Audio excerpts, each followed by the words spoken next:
Good evening, everyone, and happy Juneteenth. Thank you so much for coming out to the American Cinematheque.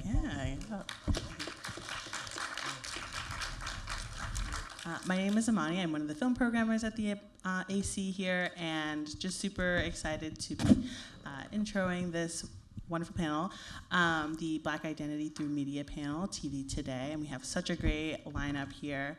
So again, thank you for coming out on Juneteenth. I know there's so much happening, which is amazing on Juneteenth, and you made the time for some awesome conversation and a film later. So we will have this panel, and then we will have a break, and then we will begin the screening of Miss Juneteenth after that. So with that, I'm going to pass it to our amazing co-host and moderator here. This program is presented in collaboration with AAFCA, the African American Critics Association, and with that, I will hand it to our moderator, Gil Robertson, who's the president. Thank you. So now this is year 4, right? Yes. Yeah, we've really covered a lot of ground in that time, and have had some wonderful panelists, but certainly none more illustrious than the group that we have tonight. Oh, stop. You know, so we are going to kick things off by, and I guess we'll give you some background for those of you who haven't seen any of the other panels, which can be found on American Cinematheque's YouTube page, as well as on AAFCA's YouTube page. It started off with an idea that I had with regards to Black identity and what that has a different meaning to different people. There are a lot of different conversations around it, depending on where you sit, what your POV is. And so it took it over to the fabulous team at American Cinematheque, and they were like, you know what, you have a point. And at first, actually, we did one for film and TV. So we did it for both award seasons, one for the film season, which of course culminates in March with the Academy Awards, and then of course the TV one, which rides alongside a lot of the Emmy programming that is going on around town. But let's bring it up to today. So we have a fabulous panel, starting with Charles Murray, the very gifted producer, writer. Charles? Yes. We have the equally talented executive. We have a nice cross-section of professions as I sit here and take in our panelists tonight. We have Fanshen, who is a long-time studio executive, earning a lot of her chops working for Ben Affleck and team and Jason Bourne. No, I know. I was going to get to him. You didn't need to. As well as helping to fashion the inclusion initiative with Frances McDermott. And we have Carl Seaton, who is a equally gifted director. Many of you know his work, The Godfather of Harlem, of course,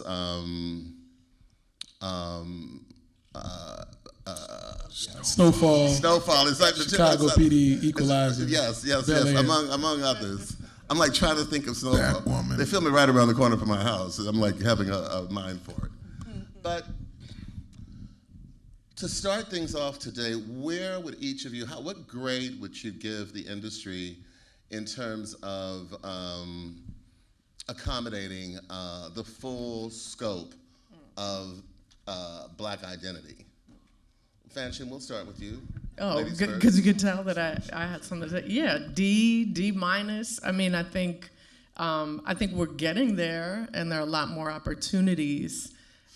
They are, unfortunately, they came with tragedy and police violence and brutality, but we're getting there. I think there are still a lot of Black experiences that are very much left out.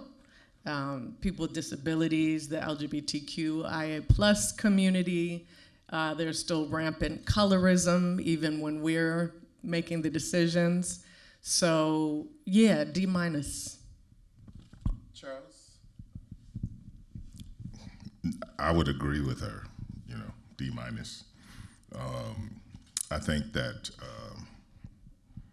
what people keep missing out is that even though a lot of people are getting hired, there's still a ghettoized mentality and where they're placed once they're hired, you know. So if a lot of these shows that are about us, I won't say for us, about us, but about us go away, so do a lot of the people who've been hired. Carl? I would give it a performative C. Okay. I mean, it looks like a C average, but there really is no grade. It's just because of what happened during the pandemic, we were in the spotlight in a different way that made them, it forced them to look at the systemic things that we deal with on a regular basis. So they started putting things in place using those storylines and implementing diversity and inclusion programs and things like that to give us the impression that the needle is moving, but it's a pendulum that, you know, is swinging back. So like I said, it's performative because it was just enough to let the general public look like there's an attempt so that things can go back to normal.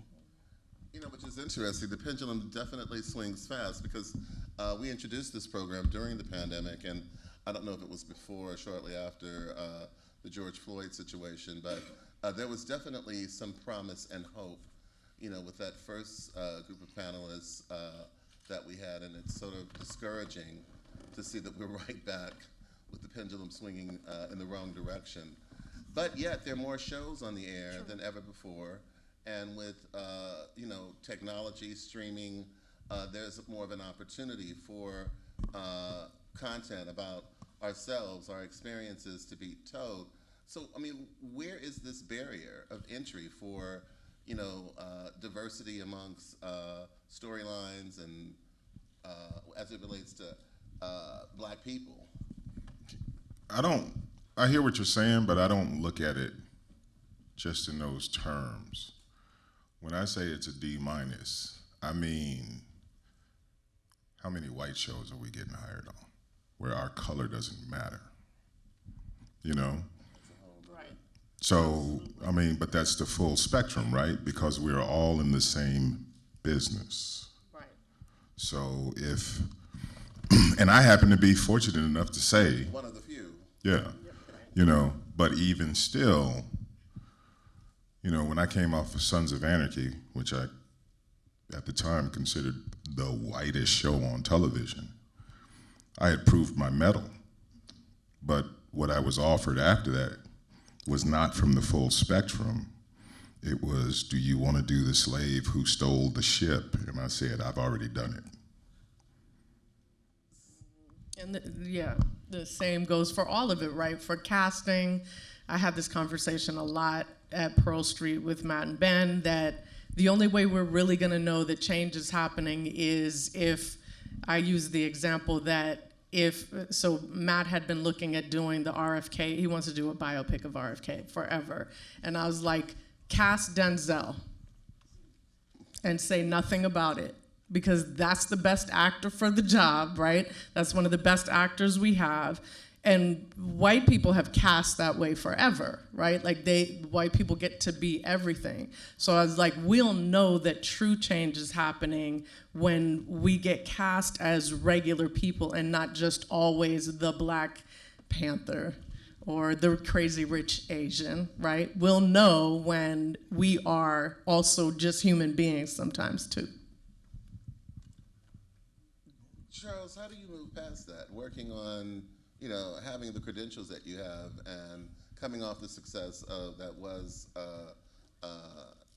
that show and others that you've worked on, only to go into these creative meetings and for them to take you back to, or put you in a box. How do I get past it? How do you just live? It's just I'm an asshole. one more day of being Black in America. You know, I watched them well. And what I've learned is sometimes you have to bogart your way through something. Or you have to stand on principle so hard, especially when they want your skill set, that they'll move the needle, you know? You know, when you look at my IMDb, it looks nothing like what an agent or a manager will tell you your career should look like. Because they tell you to find a genre, stay in it. Once you get successful, then you can decide to start to do things outside of it, and I've never done that. You know, I've moved from cop shows to sci-fi shows to cartoons to dramas to motorcycle shows to the show that I'm on now. I mean, you know. Well, it is called creative space, so. But and here's the thing. It's not that they do it just to us, they do it to themselves. And the one thing that I think you have to navigate in this business is you have to see how they will victimize their own. And the second that you understand that, you realize that there's a way to not get encumbered with that victimization. So once I saw white cats who were really good writers, really good directors, not being able to get in the slots, I just kind of went, okay, so they'll go after that dude, they'll go after me, fine. So let me just keep getting my skill set up. And at a certain point, your skill walks you through a door, but it doesn't keep you in the door, right? And the two jobs that I've had, which stepped me out of the space that we all worry about being stuck in, was because there were black executives on the other side. And I point that out consistently, continually. You know, I wrote a pilot for the Star Wars universe. And that happened because there was a black exec on the other side who told me in 2013 she would call me in 2019, and she did. You know, and so you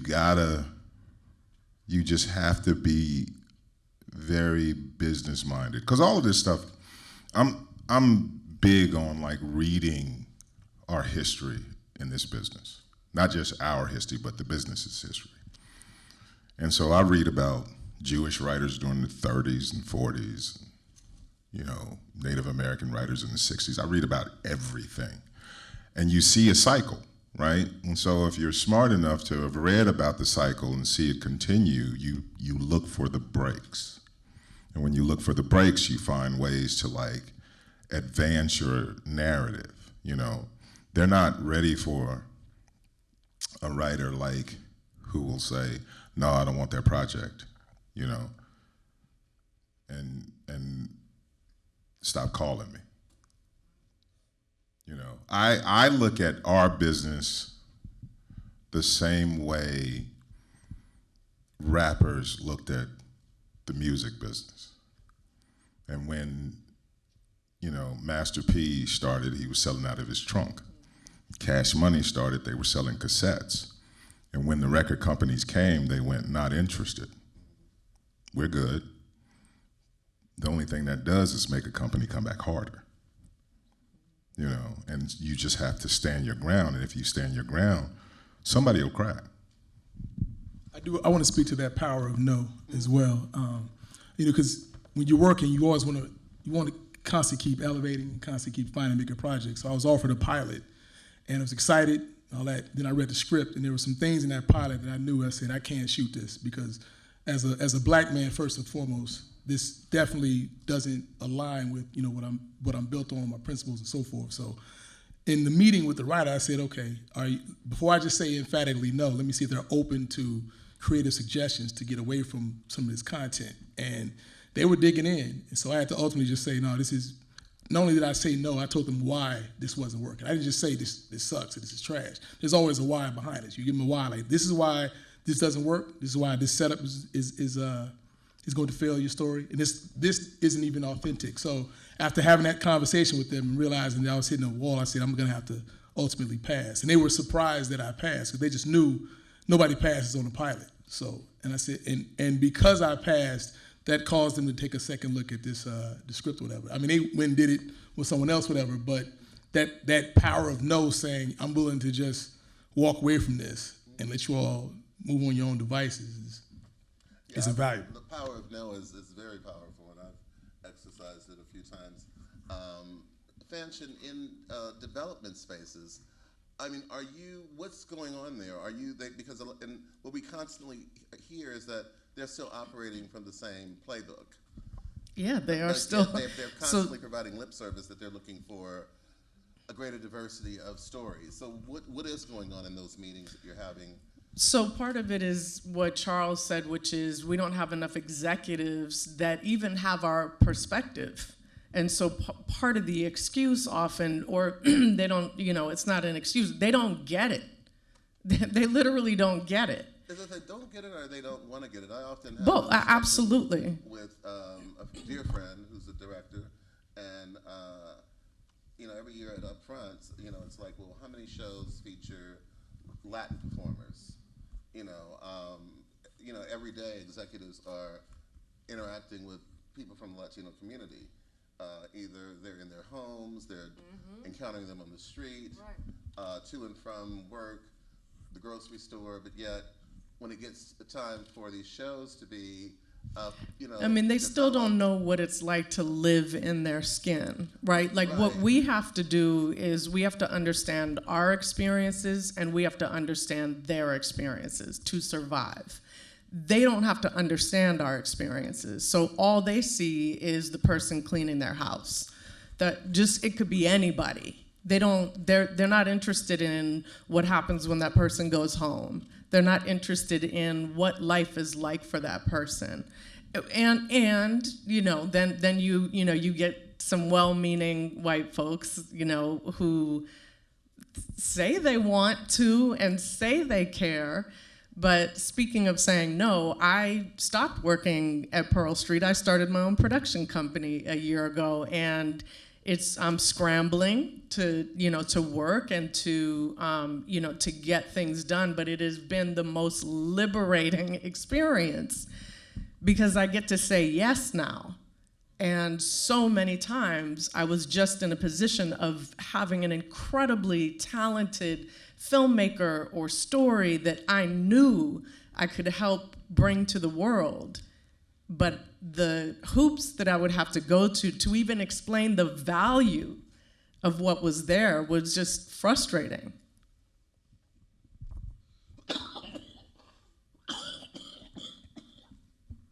Excuse me.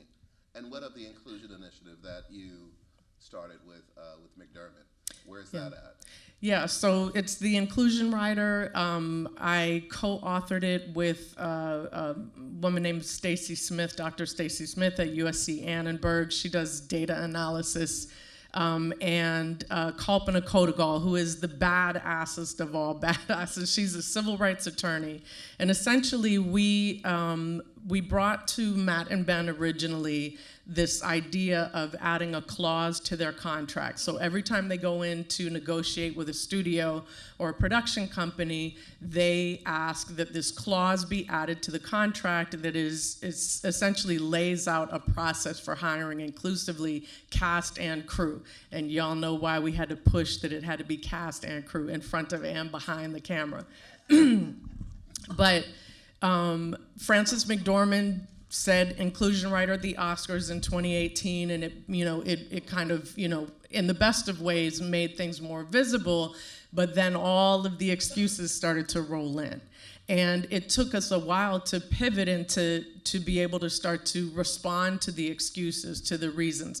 One of the biggest ones was, well, you're forcing us to hire inclusively, but there's no Black women cinematographers. And we're like, yes, there are. There's no, how can you push us to hire? Which is why I started my podcast, Sister Brunch, which is about Black women thriving in the industry. So we constantly just would answer back, here's a list of people that you should hire. Here's why, stop making more labs and instead look internally at why you're not doing these hires. We finally got to the place where, if y'all have seen the movie Air, which is, they used the Inclusion Rider. It was the first feature film that we finally used the Inclusion Rider all the way through on. I'm proud of that. I wouldn't have told the story that way, because, it's about a Black man, but instead we don't see him. But it's a perfect example of those times when you have to take what you can get because you know then if you chip away a little bit at this, you go to the next thing. The best thing to happen for the inclusion writer is that Kalpana Kodagal, this badass civil rights attorney, has been tapped by President Biden for the EEOC to be a commissioner, and he cited the inclusion writer as a seminal legal document. And so that allowed me to go back and be like, look, the White House is vetting this document, you need to use it. So we're using it. Okay, well, congratulations. Thank you. And by the way, y'all too can use it too. I'll be passing it over to you after this. Now, Carl, a conversation that I know that we're currently having with another organization that we work closely with, BAFTA, has to do with the use of non-African American actors in key roles in television and programming and films in the States. And obviously with Snowfall, that show was populated by a few non-American black men who were playing these roles.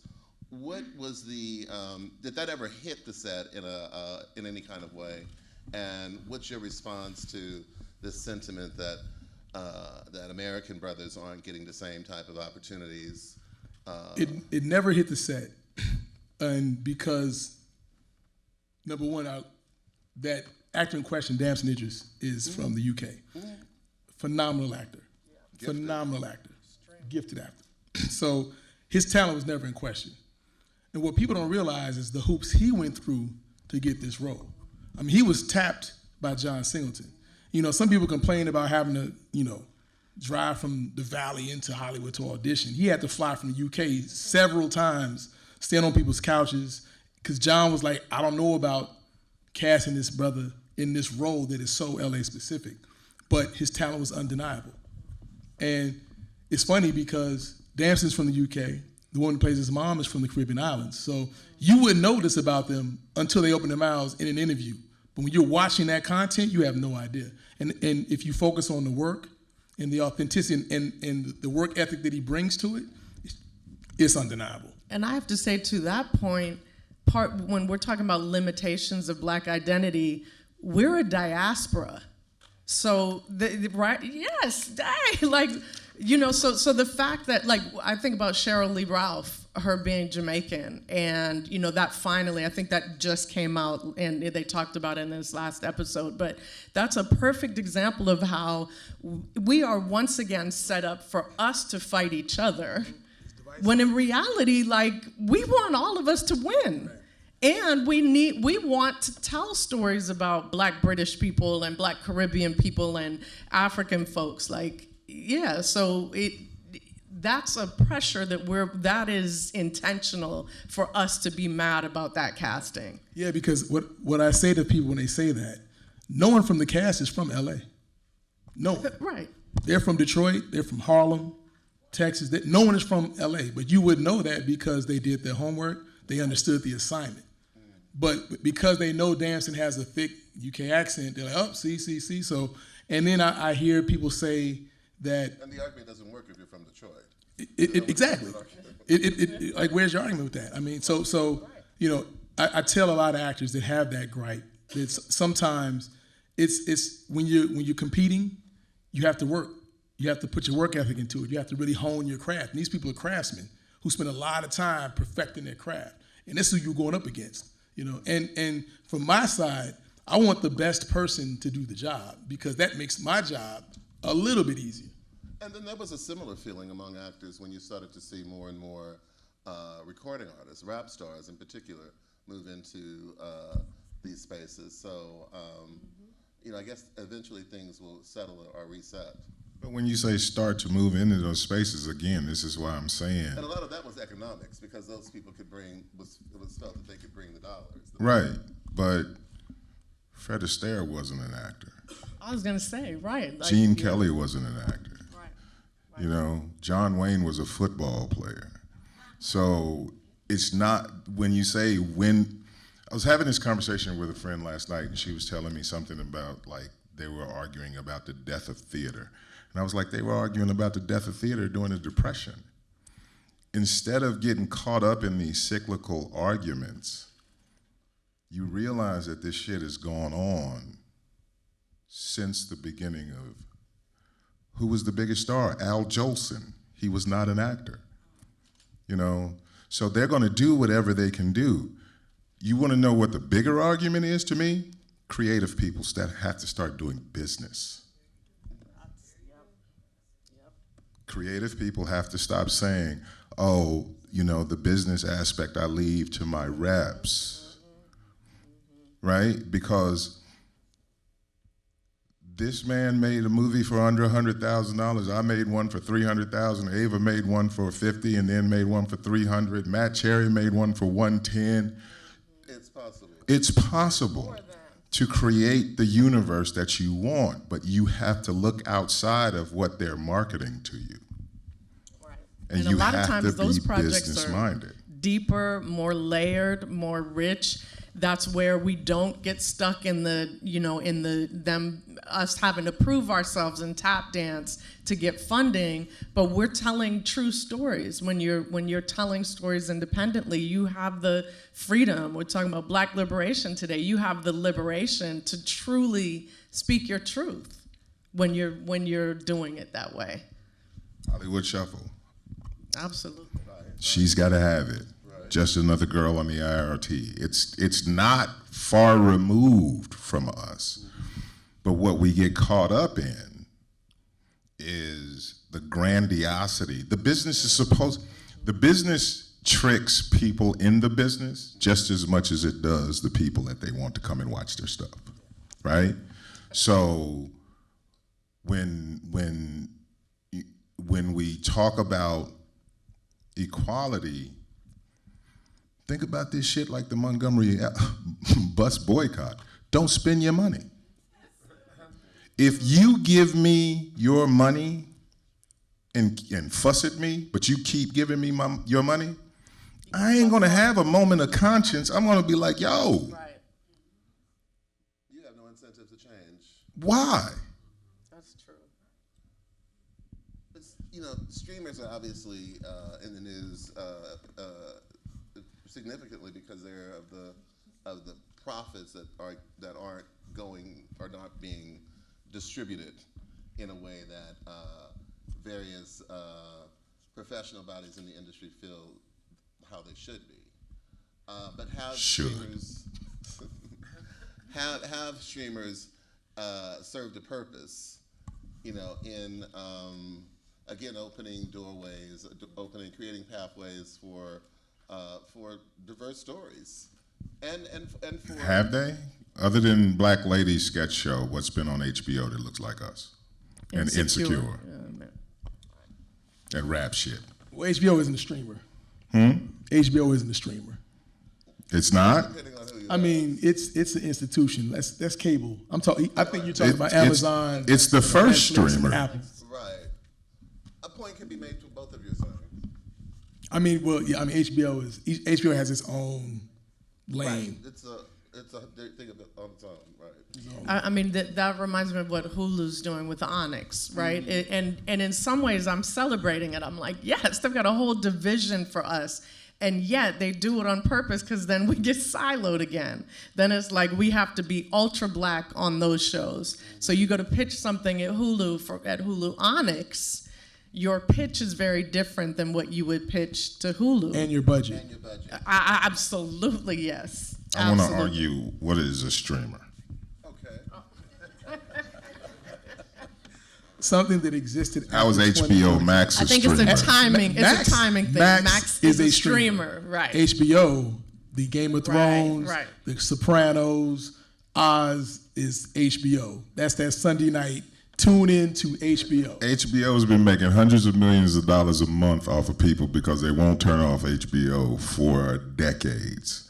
HBO Max dropped, and within a month it had 30 million subscribers. They were making $600 to $750 million a month. What's the difference? I mean, to me, it's semantics of it all because, like I said, Max, I mean, the streaming world is brand new in the last 10 years, But HBO is an institution. That brand is what allowed them to carry that into those subscribers. That's why they can put those numbers up so quickly, because of the brand that was laid forth from 1997 on. Define the difference between cable and a streamer. I was going to say, essentially, they're the same thing. They're just packaged differently. They're called something. The internet. Well, the internet, I guess, does play a factor. That's what the streaming is through via the internet. I used to watch HBO on the internet. And then the Well, use of apps. cable is a subscription. And like I said, it may be antiquated, it might be old school. The use of- And streaming is today, but HBO was a part of yesterday. And it's the So use if of we call it something new, we can get you twice, is what you're Well, saying. that's what they did. That's what they did. They called it Max. It's Max now. No, if I stop calling it cable and I call it streaming, I can come and get some more money out of your pocket. Well, once again, also with cable, when it airs, it airs. But with streaming, you can watch it whenever you want to watch it. I can watch HBO whenever I want to watch it. on I demand. pull Okay, it out that's of my fair. pocket right now. And That's fair. That's fair. but this is what I'm saying, and I'm not trying to Yeah, your just point is be it's on argumentative. purpose. This is on but I'm purpose, saying they get you the same way over and over again. Yeah. I'm speaking specifically to the brand of HBO, No, I understand. which no one has a brand like HBO. Have you read The Tinderbox? The book that's about the creation of HBO? No. It comes from like closed circuit television when you used to go watch Muhammad Ali in fights and stuff like that. And so they were like, hey, if we can get this on some wires and get it to people directly and take away commercials, people will fall in love with it. And that's what they did. Streaming, if we can get this on your phone and take away commercials, you'll think you're getting something brand new. Tide is Clorox, is Gain, is if I just give it a nice shiny thing, you'll think it's different. Yeah, that's the business model. But don't you think we're falling away from that now? Now that it's been proven that subscription-based streaming model isn't serving us? It's not serving who? Us? Well, I mean, It wasn't serving when I us said in the I mean beginning. the industry. No, but here's the thing. Let's say you're right. Let's say now that everybody's going back to AVOD because that's new, right? It's not a network because you're getting it on the internet, but you're still getting commercials. They got us for billions of dollars before they admitted it. You see what I'm saying? It's like, have y'all heard about Sam's Club and Walmart has been taking out insurance on their employees and like literally hiring like people who were sick and cashing in on this? The corporation is going to get you. The marketing system is going to tell you how to set it up to make it brand new. But they're not doing anything different.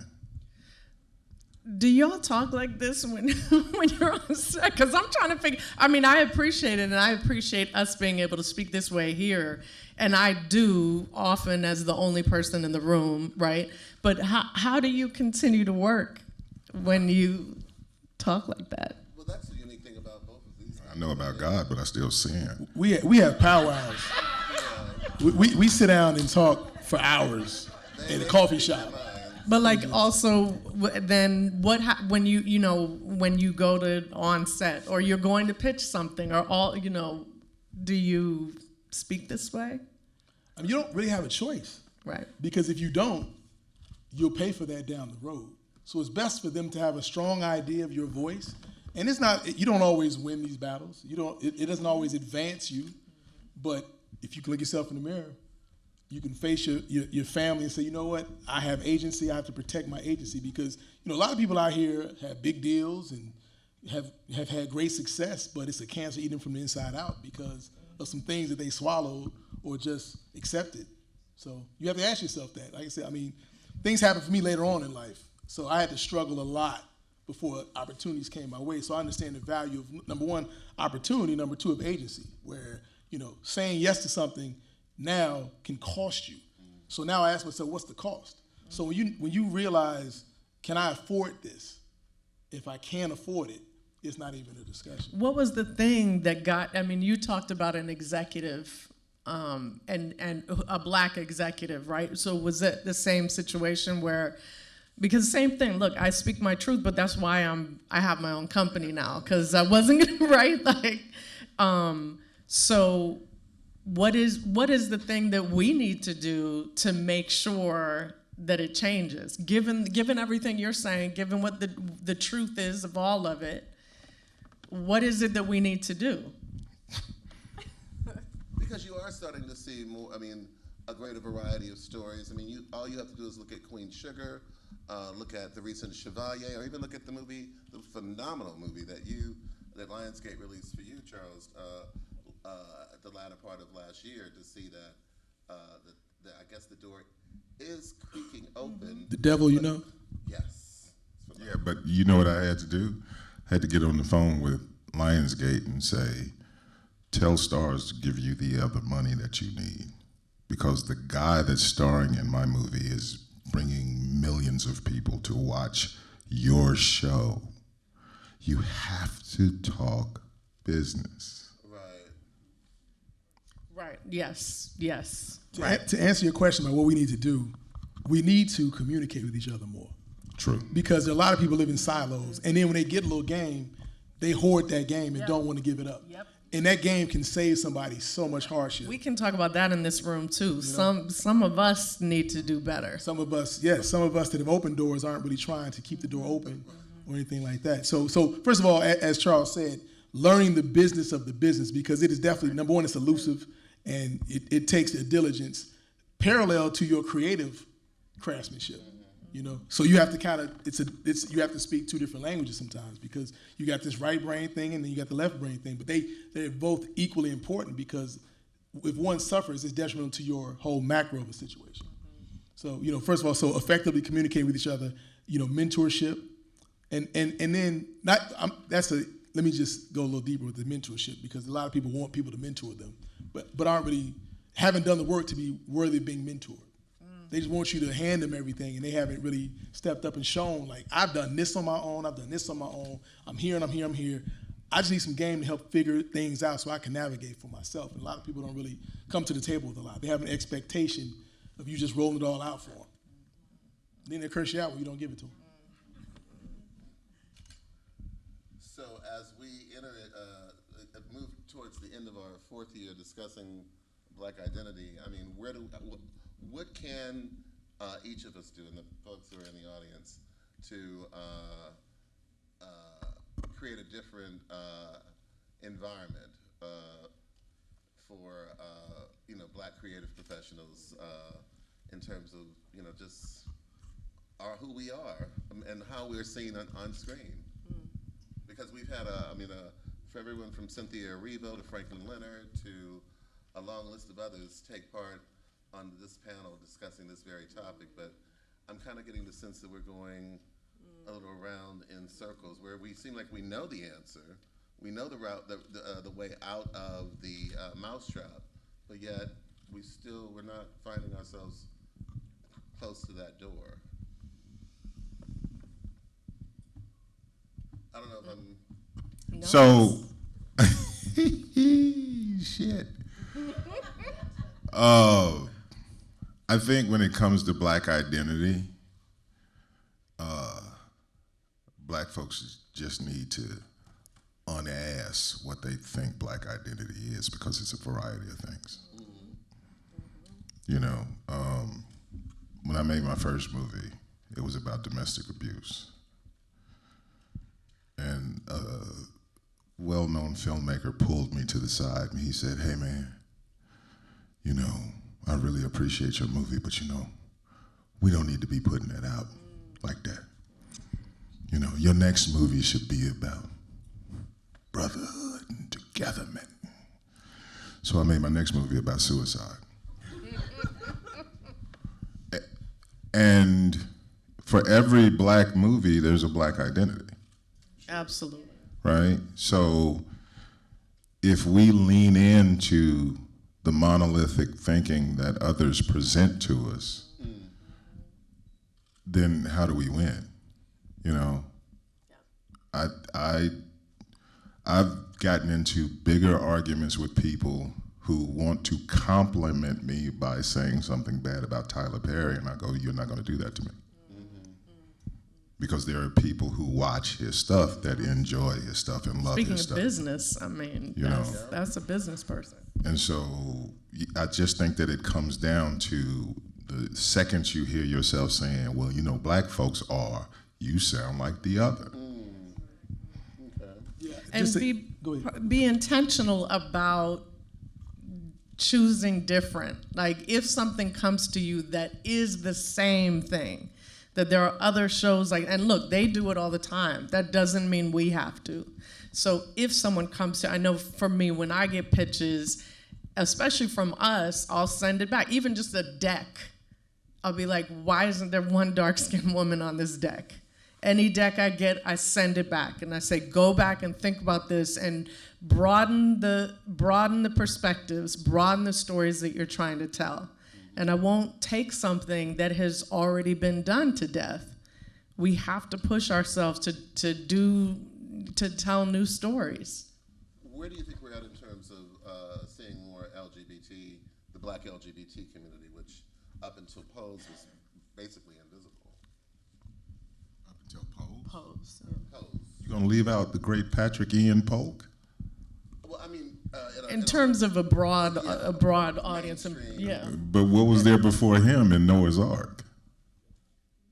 But Noah's Ark, I mean, But that was did who not saw? hit the commercial. And But you got to start where you are. See, that's the other problem. But his point is that when he said Pose, everybody here knew Pose. Yeah, but that don't Not matter. everybody here knows Noah's Ark. Patrick's a friend. That don't. No, I know that, but that don't matter because you got to start where you are. See, that's the problem. We keep Yes. thinking like until it gets there, whatever there is. But it's like the little pockets, you know. It's like if I can name you 5 white filmmakers who are right now the cream of the crop. It started off with like little independent films. You got to make your stand where you are. Issa doing it on YouTube, Lena doing it on YouTube. You know, you find the pockets and you build. Dennis Dortch doing it on Facebook. And those people grew people. Tyler spending his own money to put 10 episodes of a show on local syndicated networks so he could build up a portfolio to go to the people and say, here's why you should finance this. Right. Look, both of my children, my oldest is non-binary, both of them are LGBTQIA. And they find content that I have no idea about, right? And it's showing them that it can be done. And so eventually they're going to start to build their own content and broaden it. And again, we gotta have the executives. Absolutely. And we, those of us who are cis and straight, also need to support that content. I think, again, if we're always thinking in silos, then we are also always constantly struggling with our own small projects. And we have to also be more open. We have to push ourselves to encourage and then go and spend the money on, like, Outfest Fusion. Right? Like, we have to go do that for one another. We have to be allies in that way, even if it's not our identity. We have to, I mean, that's what they do, is support each other, even if it's not a story they know. We have to do that for each other. I also think we got to give each other. I saw Noah. I was going into Best Buy, and I saw Noah in the car, and I yelled his name like he was a rock star. It's an excellent, absolutely, absolutely. Yeah, it's an excellent I also show. feel we have to give each other grace for first of all, it starts with personal acceptance, because as a people, our identity has been scrutinized and exploited and pulled in so many different directions that we kind of police it ourselves sometimes. So, which creates those silos. True. So, you know, giving ourselves grace to, number one, self-acceptance, starting where you are. You know, because nowadays you can. Back in the day, like, you have to have a body of work to, you know, get an opportunity. Now, if you do the right project and the right one person sees it, you don't need millions of views. One person sees it, it can totally change everything. So I look at Tubi now. Tubi was at one point in time, it was a stigma on Tubi. It still may be there, but Tubi creates opportunities for filmmakers to put their work out. People can see it, and it gives them an opportunity to hone their craft. So because your first film rarely is your first film, something that you'll be proud of 5 years or 10 years from now if you keep growing as an artist. But it gives you the opportunity to keep getting up to bat, getting your swings in, and getting on base, getting a base hit, getting a double, getting a home run. So you got to get those opportunities to even get better at doing something like that. And places like Tubi, which some people clown.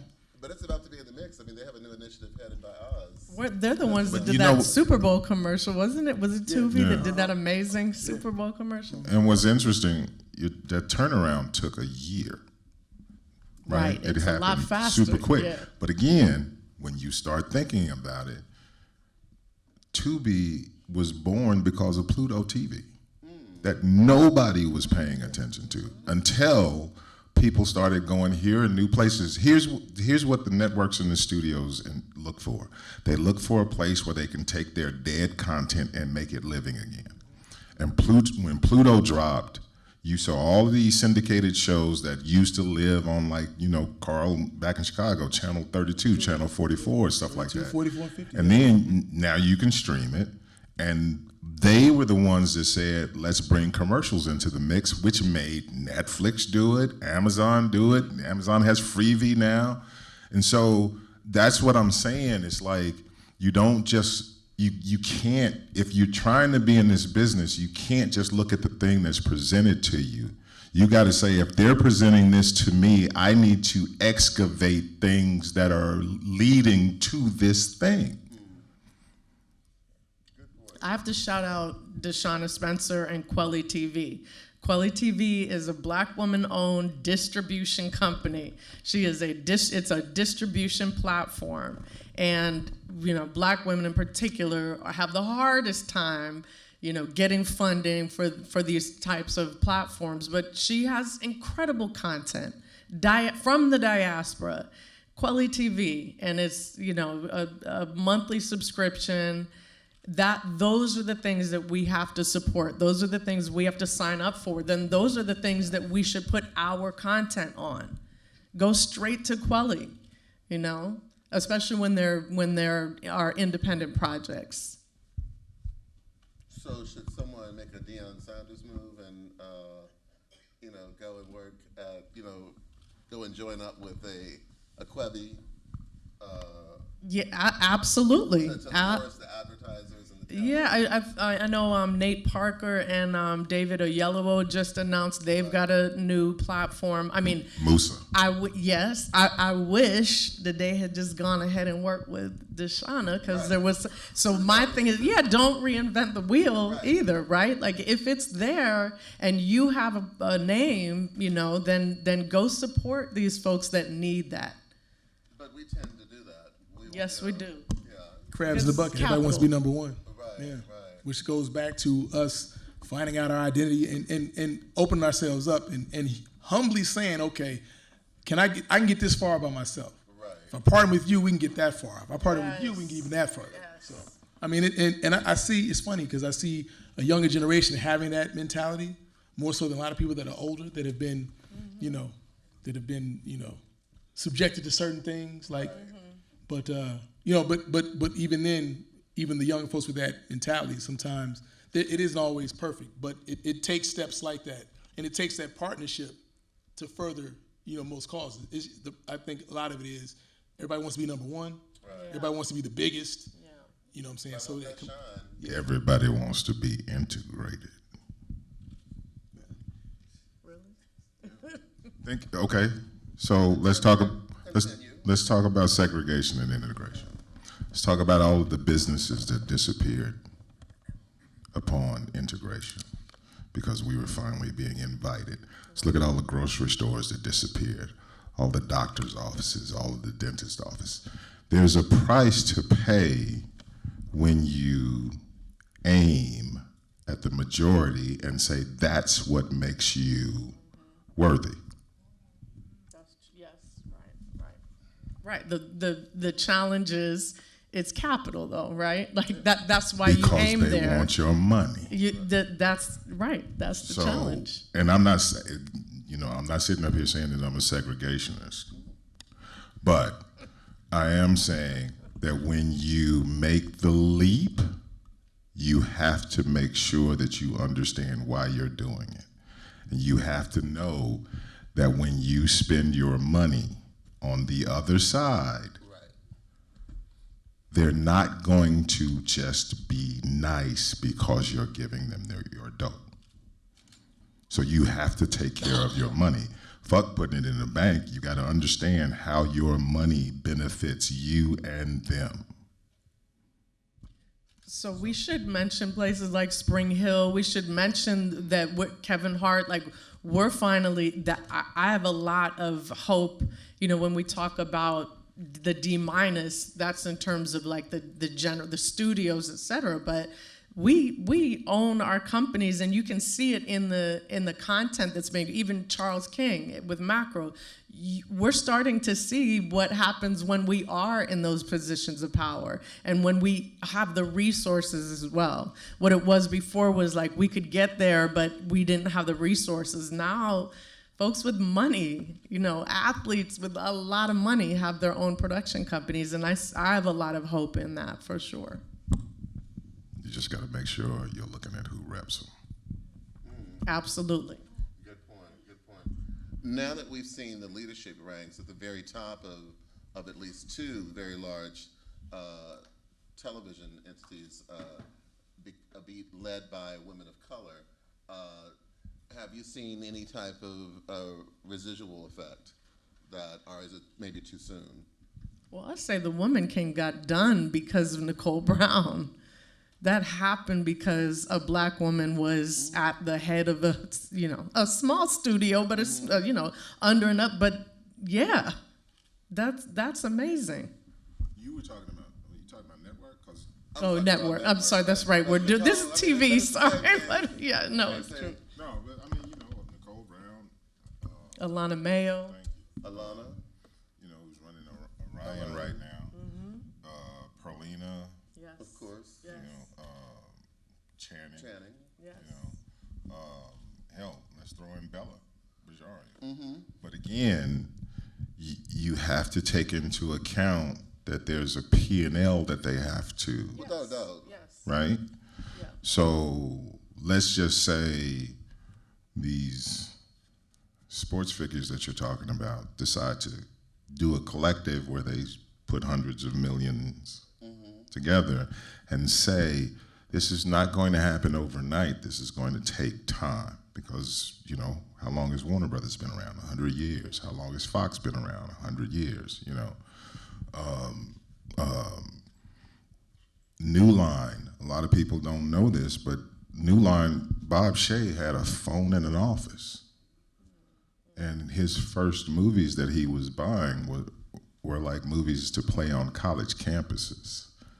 You have to strategize, and you have to, you can take a stand when you're a part of a company, but if the rest of the people you're taking a stand against have their own ideas, hell, one is a success because you're not going to get five, No, nothing happens overnight, and certainly the fact that you have these brilliant women who are women of color, black women who are leading these companies, I think is very significant, and I think will eventually yield something that that speaks to what we're all talking about. Definitely. right? But Nicole, if we're being honest, I'm saying goodbye to my career right now. If we're being honest, Hold up. Wait. no, seriously. I'm but not if we're saying being, what he's saying. if we're being honest, it kind of has to go to the flow of how Tom Rothman feels. Of course.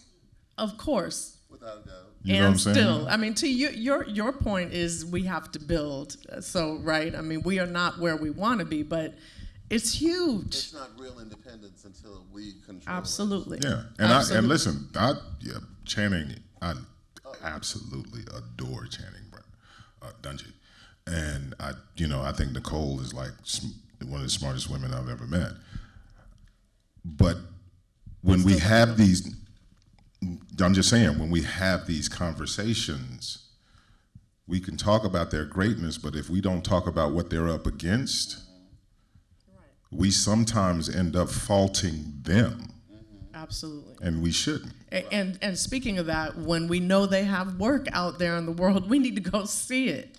And we need to not argue, like with Woman King, you know, the critique was right. Like even, you know, in the Black community, African community, we had critique, but also what it took to get that movie made, we need to just go support it. Right. And Alana's got one that I think was just at Sundance. I think that's going to be released. So, we need to keep track of what's happening, keep track of them in the trades, know what their projects are, and go support. We're going to open it up for a few questions.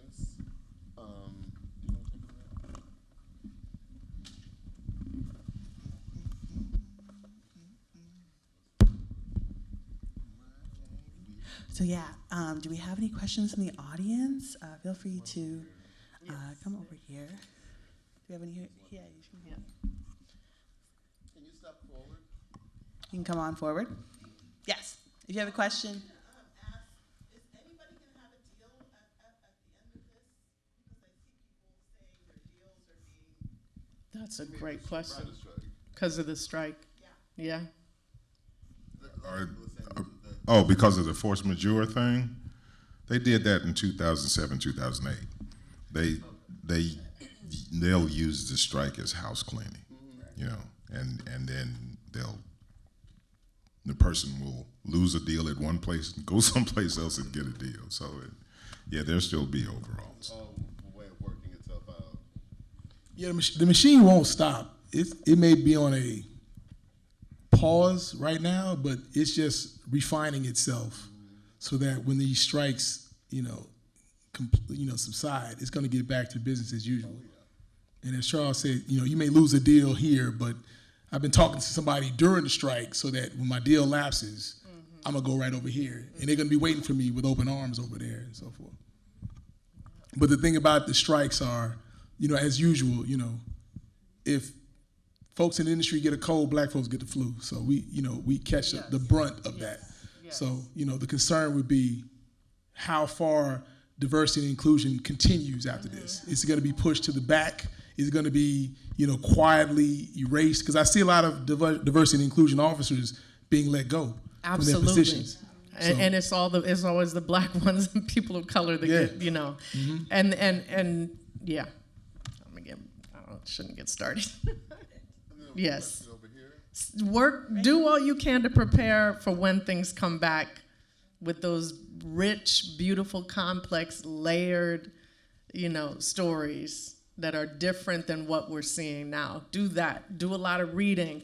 Do a lot of meeting filmmakers, meeting storytellers. Go talk to people, build community during this time so that you're ready when things come back. Right here. I just wanted to ask, is there a place we can go? I'm going to listen to her podcast too, where we know what kind of movies we can support. Not kind, but where are they? I mean, sometimes they're gone by the time I find out. Right. Where to find out about Well, you can follow AAFCA on Yes. at AAFCA on Instagram and the AAFCA on Twitter. Usually when there's a new movie coming out, if the studio's doing their job, we're usually folded into that time of release strategy. That's And a perfect so, place. either via a roundtable or a podcast, the AAFCA podcast, we're somehow usually in the mix. At least with studios that are willing to assign a budget to these films, because we don't work for free, y'all. So the studios have to be willing to invest in order to, get the type of attention and support that these projects usually deserve. And it's worth it to read the trades and know, if you know those names, just, go through it, skim it until you find the names of the people that you want to follow and support.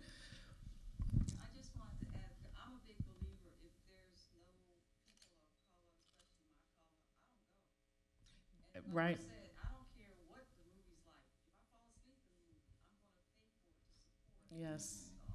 the artist. Yes. I think we have time for like 2 more questions. Any other questions? Yes. I just wanted to take this back to television.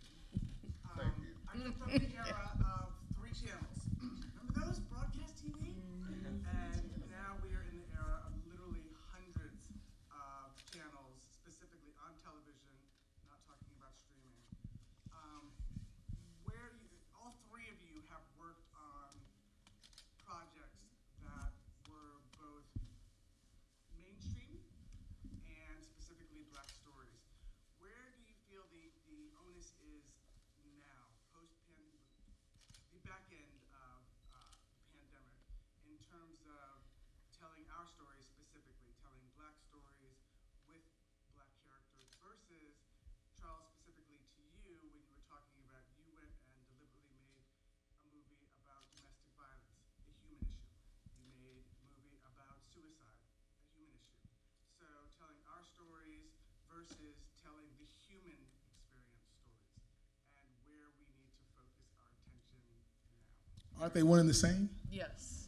No, in terms of, telling the Black story specifically, and networks feeling that they have to see stories that are about Black people, supposedly Black issues, right? But that is exactly the point of, can you put Denzel in a story about just the human experience, but stories where the networks feel that it needs to be a Black story, Black experience, Black neighborhood, that kind of stuff, versus a story that is. So how do we convince a network It's that not wants Black actors. It's not tell a Black story stories, about it's AIDS human or about homelessness with a Black face in front of it? But it's Make it just that's as not relevant. the central issue. Right. Right.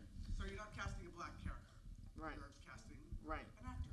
Right. You're not, those specific issues versus now that we have so many. I mean, you work it in development. That's the thing is like, I think with the inclusion writer in particular, people thought it was, once you start hiring, for set roles or for, the inclusion writer is used from the minute you have the seedling of the idea, we want to get to you and start talking to you about how you're actually even developing the story that you want to tell. And then into casting after that. But even prior to that, it's like, okay, this is a story. And the truth is, there are some things about the Black experience that I know if I'm watching it, there was a movie, it was a David Oyelowo movie. He was married to a white woman. She had gotten in a car crash and passed away. And she was in Maine. And so he went to be with her mother in Maine. And he went for a walk in the woods by himself. I was like, I don't know about that. And is he going to be okay? So even though on one hand it was this human story, we also have the truth of our experiences that I may not feel it's completely authentic, but that's what the development process, I think there is not enough attention paid to that piece of the creation process where you're really looking at how do we tell this human story and then make sure that it is populated in cast and crew by what the world actually looks like. Development. I mean, I think what Eminence's show was a great attempt, and I know season 2 is Reasonable Doubt. is coming back to show her, and also with Carrie's show with Unprisoned. the one with the ABC. Scandal. Of showing you these Black characters who are sort of every woman, but at the same time, the storylines, the way it's been written, the way it's being portrayed, is undeniably there's a Blackness to it. Well, that's as a storyteller, it's nuance, Right. and we've all seen African American films that have rich nuance. We've seen African American films that have zero nuance. But it starts with the nuance. Well, first of all, it starts as a storyteller. Stories that have a universal appeal. Well, I mean, yeah. What you're saying is really, both of you are saying is really important is the human, Scandal's a perfect example of, she just happened to be a Black character. Right. But in the storytelling, there were absolute things that were nuanced That we're not about, that were specifically about her being a Black woman. Yeah. Oh, yes. In terms of she might make a comment or Right. The way Even I think about like that finally they started showing Black women wearing a shower cap. You know what I mean? Like, yes. Otherwise I would not believe it, right? that are specific to the Black experience, but But she's still a human, really handling these challenging human universal, issues. The reason I wanted to talk about specifically television in this sense is, especially with streaming and online and independent films and all of that, that with television there is still a part of TV channels, obviously, but this is absolutely not true, but where they're still trying to appeal to a mass audience. And from broadcast TV, when there were just 3 channels, to now when there are hundreds of them, there's still a part of sharing the human experience with nuances where it's so important in America to know the Native American experience, the Asian American experience, blah, blah, blah. All of that as part of our human American. And you're also speaking to the craft of a filmmaker as well. I mean, that's a part of your craft. You know, your research, we're like detectives because we have to mine the story and find these moments that not necessarily are on the page, but are between the words to help make it 3-dimensional. And your main goal as a storyteller is to get the audience to connect with your content. Right. And that is a big part of it. And I'll say on your point around being a business person, and you have to understand when you go to pitch, you have to understand that you have to talk about numbers, you have to talk about your expectation for ROI, and at the same time they lie about who is going to go see the work. So you also have to take some of that with a grain of salt, because if not, then we wouldn't ever, like Nina Yang Bon Jovi, you know, she had a relationship with people in China, so she knew that when the industry was saying that's not going to do well in China, she could push back on that. But the one of the challenges is that when you do, you know, pitch something that's nuanced and layered, they come back with nobody's going to watch that. And sometimes it's true, and sometimes it's not true. And I think that's because the idea that there's an idea that exists that middle America, which is what they always point to, these white Christian conservative people in the Midwest are somehow not going to be able to find appreciation, you know, with the story that stars Eminazzi, or that stars Carrie, or that stars Omar Epps. When we have examples now where we can point to that clearly demonstrate that it's not true. Aren't the audiences, the majority of the audiences for Insecure in Atlanta, I heard, are actually white people? Well, I don't believe that. That's the data. I saw those stats. Get different stats for almost anything you want. Yeah, exactly. Well, right, exactly. Maybe she's right. That's why Inglewood is starting to look like That's how we. True. That too. So, we're gonna. Any final remarks? You guys were terrific. I know we were kind of in a lot of different places, but I guess this is why we're gonna have to come back for year 5. I want to say something, which is, speaking of amazing, nuanced, layered stories, I'm on my way after this to a play called Blue by a playwright named June Carroll. It takes place in an interrogation room, so it's a tiny room. I think it seats like 20 people, and it's between a black woman and investigator. She's a police officer, but she's investigating her husband's partner, a white man. It's intense. It's incredibly powerful. They're doing a Black Affinity Night. So another thing is, go see theater. When we have theater out here, we need to go support that too.